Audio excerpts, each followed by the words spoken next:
বড় ট্রাক থেকে দূরে থাকা খুবই জরুরি। ট্রাক ড্রাইভার কখনো ইচ্ছে করে কাউকে ধাক্কা দিতে চায় না। সমস্যা হলো সে তোমাকে দেখতেই পায় না। এই অদেখা অঞ্চলটাকেই বলে ব্লাইন্ড স্পট, যেখানে ড্রাইভার রিয়ার ভিউ মিরর বা জানালা দিয়ে কিছুই দেখতে পারে না। গাড়ি যত বড়, ব্লাইন্ড স্পট তত বড় হয়। ট্রাকের সামনে, পিছনে এবং দুপাশেই ব্লাইন্ড স্পট থাকে। এর মধ্যে ডান দিকের ব্লাইন্ড স্পটটাই সবচেয়ে বড় এবং সবচেয়ে বিপজ্জনক। তুমি যদি কখনো ভুল করে এই ব্লাইন্ড স্পটে চলে যাও, তাহলে বিপদ নিঃশব্দে তোমার খুব কাছে চলে আসে। ড্রাইভার তোমাকে দেখতে পায় না, ফলে ভুল করেই ধাক্কা লাগতে পারে অথবা গাড়ির নিচে পিষ্ট হয়ে যেতে পারো। এমন দুর্ঘটনার সংখ্যা খুবই বেশি। পার্কিংয়ে যদি বুঝতে পারো তুমি ব্লাইন্ড স্পটে দাঁড়িয়ে আছো, তাহলে দ্রুত সরে ড্রাইভারের চোখে পড়ার মতো জায়গায় চলে যাও। হাইওয়েতে কখনো ট্রাকের ব্লাইন্ড স্পটের সমান্তরালে চলবে না। ওভারটেক করতে হলে দ্রুত করো এবং সম্পূর্ণভাবে সামনে বেরিয়ে যাও। ট্রাকের পিছনের ব্লাইন্ড স্পটেও বেশি সময় থেকো না। পর্যাপ্ত দূরত্ব বজায় রাখো। ট্রাকের সিগন্যাল লাইট সব সময় নজরে রাখবে। আর যদি কখনো দুটি বড় ট্রাকের মাঝে আটকে পড়ো, তাহলে যত দ্রুত সম্ভব লেন পরিবর্তন করো। না হলে সামনে থাকা ট্রাক তোমাকে দেখতে পাবে না আর পিছনের ট্রাক সময় মতো ব্রেক করতে পারবে না। এতে বড় দুর্ঘটনা ঘটতে পারে। আরও একটি বিষয় মনে রাখবে, ট্রাক ঘোরার সময় ইনার হুইল ডিফারেন্স হয়। সামনের চাকা আর পিছনের চাকা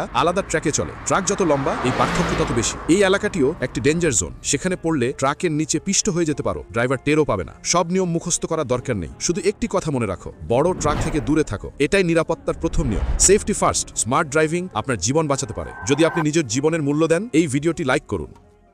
বড়